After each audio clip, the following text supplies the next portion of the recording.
tell it on the mountain over the hill. So let me conclude with what we're doing, and then we'll open it up to a big, long conversation. All of this, how does it work together? Why am I talking about it? What's the sense in addressing it to you guys? We must recognize the fact that as the radicals, as the agitators, as the people saying the things that no one else in culture believes or gets or understands or wants to adopt, we're going to be hated, misunderstood, seen as asking for something that's impossible, and yet everyone will be closer to the goal. The example being, we start thinking about human beings made in the image of God and embryos being as valuable as fetuses. When a year ago, or 2 years ago, the Kermit Gosnell thing actually happened quite a while ago, and then because it was going to, I remember reading the court case and all that kind of stuff 3 years ago. But it all came to a head whenever the trial came on. When most people in the pro-life community, again, I'm just saying people who watch Glenn Beck or Bill O'Reilly and are against abortion and vote against it, but yet may not ever find themselves on a sidewalk or out in front of a school or a college or something. The pro-life people are incensed about Kermit Gosnell. So you'll see a meme online, and it'll be like, can you believe this guy was cutting the necks of born babies? And then Leroy Carhart, can you believe he says this thing, it's like a baby in a crock pot? And can you believe that Douglas Carpin is twisting the heads off a baby? Look at this baby, he's twisting the head off this baby. This is terrible. And they're going through all these Facebook pages, and they're looking at all this stuff, and Kermit Gosnell is bad, Kermit Gosnell is bad. And then you get to the AHA Facebook page, and they're like, Kermit Gosnell is not as bad as Larry Burns, and Larry Burns only aborts up to 12 weeks because he doesn't think it's moral to kill a baby that feels pain, and he's just as wicked as Kermit Gosnell. You guys are just doing this because it's easy to raise funds and gain support off of someone who kills babies who are almost born. But get this, the babies killed by RU-486 are just as murdered as the humans killed by RU-486 are just as murdered as the humans killed by Douglas Carpin or Kermit Gosnell or Leroy Carhart. And you guys are saying that's inhuman, and we're saying, and this is where we get radical and make no friends, you guys are educating the culture to believe that that's worse than this. And that's wrong, and here's where it gets crazy, and that's keeping abortion legal. Why? Because it is nurturing ageism. It's nurturing the idea that the babies that Kermit Gosnell kill are worse than are more human, because that's an inhuman justice. To quote Live Action's campaign. That's inhuman. Look how inhuman it is.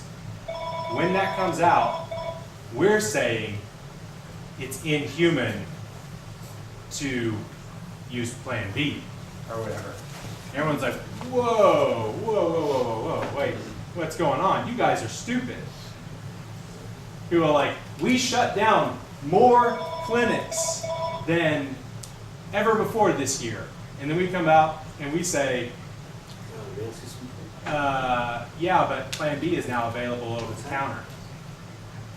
What's going on there is we are agitating the people, both the pro-choicers and the pro-abortion people, but also the people who are fighting abortion are being agitated to where during this campaign, when they stood up and they said that, and we were the sort of gadfly annoying group that said, yeah, but you are miseducating the culture to believe that born babies, so for instance, one of them that I got in trouble for, Kermit Gosnell, the trial came out and then he was found guilty of some counts of murder and other things, but it was for the babies that were born.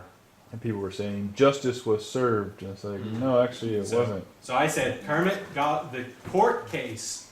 So you have in the trial, you have Frank Pavone and Brian Kemper and people that are coming because they're gonna take pictures there, and so you have this thing going on, and people are celebrating that Kermit Gosnell was convicted. It was a pro-choice, pro-abortion, abortion is a right, up to birth case. A triumph for the pro-choice, pro-abortion movement. They said none of the babies that Kermit Gosnell killed before birth were murders. That is the overwhelming conclusion of the Kermit Gosnell case. He killed none of his abortions. Will he be punished for? Anything after abortion, he will be.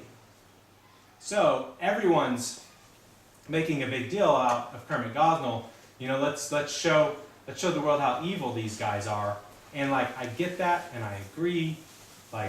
These people who do abortions are like demons, and I think that it's perfectly fine to be like, look at these people, And it's easier to sort of demonize Naresh Patel in Oklahoma City than it is Larry Burns, because Naresh Patel rapes women and burns babies in fields, and Larry Burns says that it's wrong to abort a baby after 12 weeks.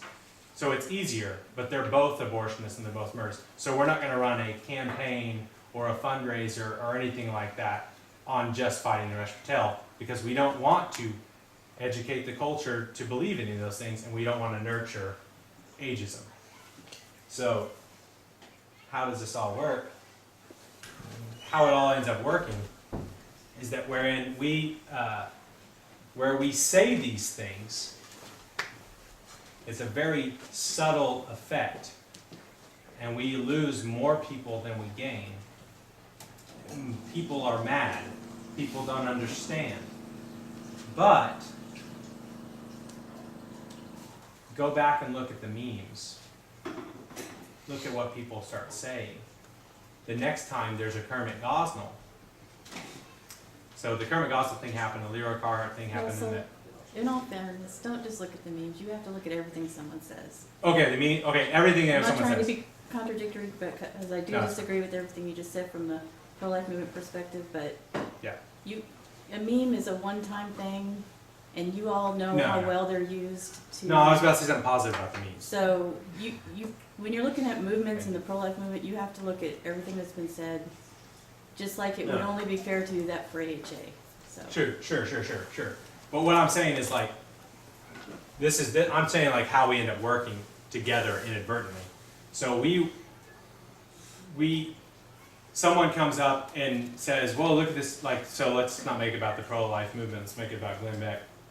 Glenn Beck will do a whole story on Kermit Gosnell and cover it, because it is in the news and so on and so forth. And then AHA takes the opportunity to agitate. So we agitate them, and we say, listen, Kermit Gosnell is not, your local abortionist is not as bad, or is not any less bad than Kermit Gosnell. We say that. Very few people go, huh. Well, the next time that someone may be tempted to run sort of a Leroy Carhart's the worst, there's this little sentence that starts appearing. Now, it'll be now, comma, I'm not saying that Leroy Carhart is worse than your local abortionist, but get this, he did blah, blah, blah, blah, blah, blah, and it's bad. Now, the person who made that status, or gave that talk, or gave the video, who included this sort of, now they're not as, this sort of caveat. Now, I'm not saying Kermit Gosnell is worse than Larry Burns, but look how bad Kermit Gosnell, that caveat is there because of our agitation.